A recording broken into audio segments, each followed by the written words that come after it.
let's talk more about earnings and what they mean for the economy. I want to, of course, we're staying with Mario Gabelli here, who is going to be with us throughout the opening bell, but also I want to bring in Larry Kotlikoff. He's a professor of economics at Boston University and joins us now from Boston. And Larry, let me just start with you first, because, you know, we've seen a slew of major bank earnings coming out in the last few days. What do they tell you about what is going on, not just in the industry, but overall in the economy?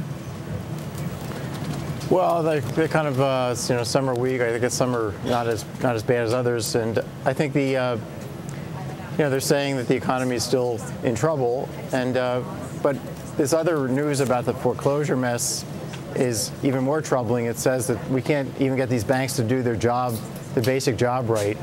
You know, maybe we should have a federal title company, a special judicial master to deal with these problems, but we need to have something streamlined so this problem doesn't happen again. It's really a function of, you know, this stuff should be able to be automated by a computer at this point. Right. So that it doesn't completely glue up the work. And not using a centuries-old system. Mario, what do you think of that? Larry here is talking about maybe getting more government involved in this.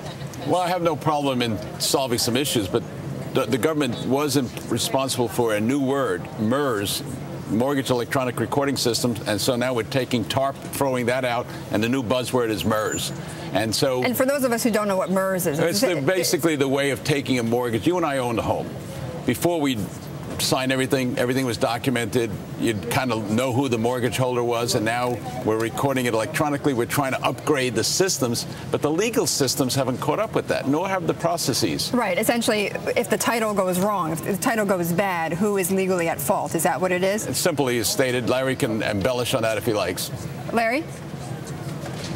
Well, I'm not as familiar with that system, but that's the kind of system I have in mind, that we have some backup, that everything is uniform. That right, but Mario's saying that we have a system like that, but in fact, the problem is that it's great in concept, but then when you get into a problem where there's questions over titles, then you've got the legal issue that comes in. Well, then Congress needs to pass some laws to make clear exactly what should happen in particular cases so that this kind of mess that we have can't occur again. Okay. So bottom line, though, Larry, for you, is this going to be a huge problem for the banks? Well, it's just, you know, it's raising more questions about their trustworthiness, and that's the fundamental problem with the entire economy, that people are scared that, about the entire, you know, who to trust anymore. They don't trust anybody in the financial side, and that's going to be a long-term problem until we change that around. We need transparency. We need simplicity. To get not trusting Wall Street. Financial sector. Well, you got to distinguish between what happened with the processes of 05, 06, 07, 08 and what's going on today. And if I could buy a home today at the prices they're offering and get 30-year mortgages at 4 3/4 or less, wow, that's a bargain. You should buy a house and be that's part of the American. Yeah. I agree, and it's happening more often. But you want to make it easier. So the notion of buying a house with a clear title, you've got to solve some of these issues. Okay. So aside from solving these issues, we saw that big news coming out from China. Yes. This issue of trust. How much do we trust that the Chinese is going to be able to cool down their economy?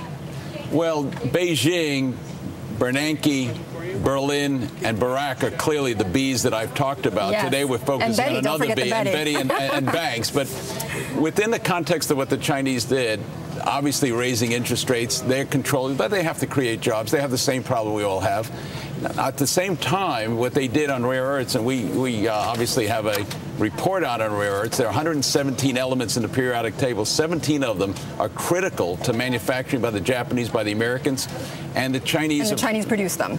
And they put a juggernaut on it. They captured the market, and there are stocks like Molycorp that went public just 3 or 4 months ago. The stock's gone from 14 to 34. Right. So in that context of finding ideas and finding ways to make money, the beauty of stock selection and stock picking is you can make a lot of money in a good market, and even in a bad market. Well, in any market, if you pick the right stock, you're going to make money. Well, in any market. But okay, hold that thought, Mario. I will. Okay, because we'll be back with him about that. But Professor Kotlikoff, well, thanks so much for joining us. We appreciate it. He's from Boston University.